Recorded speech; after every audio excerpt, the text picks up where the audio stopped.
This is the Good Neighbor Podcast, the place where local businesses and neighbors come together. Here's your host, Sophia Yvette. Welcome to the Good Neighbor Podcast. Are you in need of a senior transition advocate? Well, one may be closer than you think. Today, I have the pleasure of introducing our good neighbor, Logan Hassinger with Sage Senior Support. Logan, it's wonderful to have you on today. Now, we are so excited to learn more about you and your business. So go ahead and tell our listeners just a little bit more about your company. Sure. Thank you, Sophia, for having me on today. So the business Sage Senior Support is centered around real estate services that help a family in transition.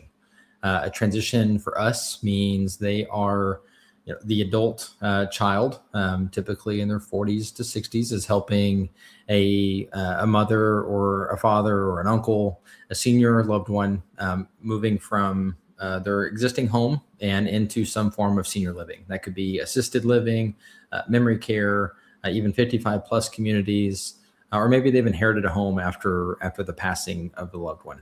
And so we try to provide some options around the transition and that do that through real estate. So Logan, where was your passion for this industry born? Yeah, so this passion for me really derived from my own personal experience with family. So 10, 12 years ago, my wife and I ended up purchasing her grandmother's home after she was diagnosed with cancer. Her grandfather had passed, and so they needed some additional care that couldn't be brought in home. And we simply just bought the home, moved in, and those proceeds went along to help my in-laws pay for that care. And then 5-6 years later, I was buying rental property, fixing flips, and the typical investor path, and was really trying to figure out my own niche, my own way of diversifying and providing some value.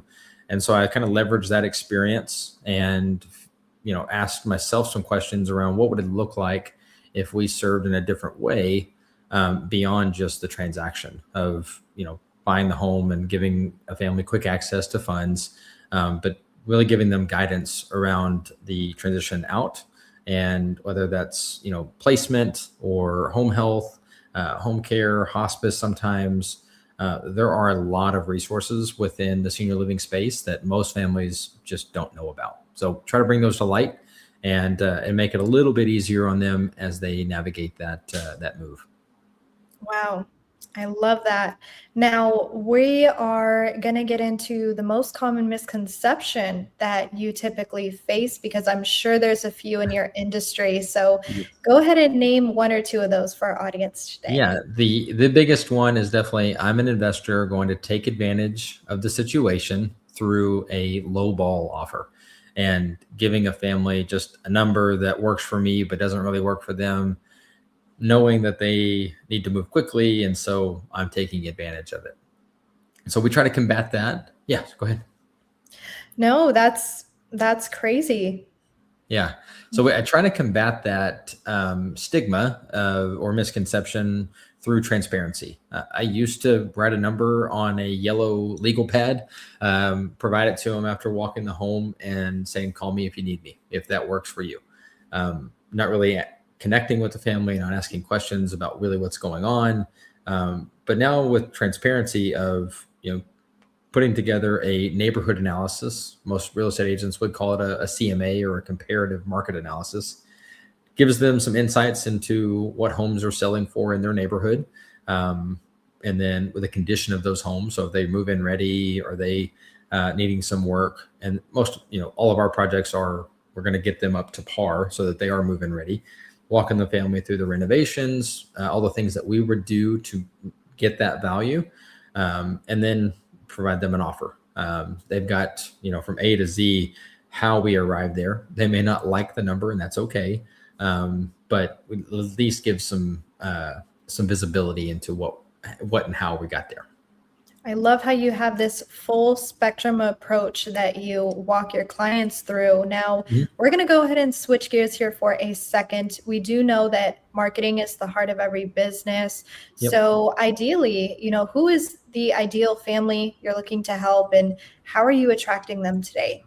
Yeah, so the ideal family is from just, who we've served in the past is typically somebody from, 40s, maybe late 50s, early 60s that has an elderly loved one that may be contemplating or recognizing signs that mom or dad isn't so safe at home anymore.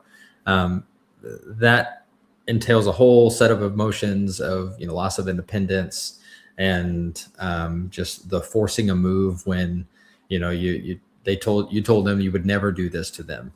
So there's a lot going on just between the ears of a family making that decision. And so for us, it's that's who we typically serve, is somebody that is going through that. And today, we do a lot with content. So we're early on, about a year ago, we were doing daily blogs just on different types of what to do after a dementia diagnosis to, what should a cash offer look like from somebody. So trying to cover a decent broad spectrum of topics just on the website. And then we're also publishing videos and infographics and just different social content on some different websites. We do some YouTube videos that are kind of some B-roll and some different things to try to just share with people, what we do at the different channels that they may be taking in content. Wow, Logan, you are doing so much on the content creating front. Have you ever thought about having your own podcast for the business before? I have. Right now, we do a version and call it a faceless podcast because I'm not the voice nor the face. It is our content that's going into it to create the podcast.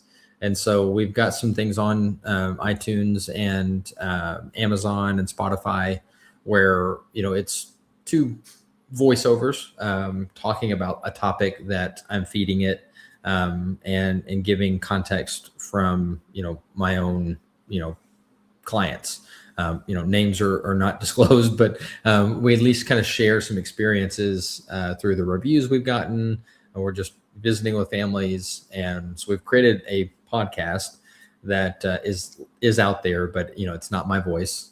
So if you jump over there to listen to that and you're like, hey, that's not the guy, it is not.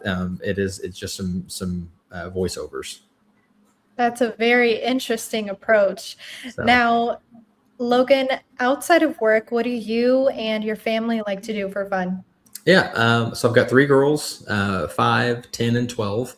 The 2 oldest are heavy into soccer. So we've got a lot of days consumed with soccer practice during the summer right now. And as we get back into school. So my oldest, she's going into middle school. So we're kind of getting her ready for what that looks like. My wife loves to play pickleball. I try to get out there every once in a while and play. I'm passionate about the gym. I'm at the gym every morning, getting in there and trying to stay fit and healthy. And really in my faith, I've come a long way in my journey of finding Christ. As a kid, you go to church, do your thing. But mostly when you fall on hard times, I guess you start praying and trying to find some answered prayers. And so over the last couple of years, that has definitely been a key piece of my life, which has been my faith. So. Wow. So Logan, does your faith play a role in how you run your business today? Absolutely. One of the biggest things if you go to our website, you're not going to see Sage Senior Support, a faith-based business. So it's not explicitly called out in what we do. It is more in how we treat people and how we just be there for somebody, as I would want somebody being there for me if I were going through that situation, or just simply treat them like my grandmother, treat them like I treated my mom when we went through this transition. So the golden rule, treat others like you want to be treated. That's how we run the business. Amen to that. Now, final question for you. Yeah. Where can our listeners go to learn more about Sage Senior Support, the best place for them to go? Really our website. We've got I've put in a lot of hours into just resources across the senior living journey, from recognizing signs to the logistics of a move, and the emotional toll that is taking place on both sides. And then we, of course, have our dialed in deep dives into the real estate piece. We've got just over 200 blog posts on the site. So we've really been putting an effort to putting a lot of content that isn't just surface level, how to do this and, move on. Really trying to connect people with local resources, especially within the DFW area. There's a lot of nonprofits that can help from financially to, food banks. People struggle in all different ways. And so we try to provide some guidance around just a senior because I feel like a lot of those are left behind. Well, Logan, I really appreciate you being on the show today. We wish you and your business the best moving forward. Thank you. Thank you for listening to the Good Neighbor Podcast. To nominate your favorite local businesses to be featured on the show, go to gnpfrisco.com. That's gnpfrisco.com or call 469-221-9345.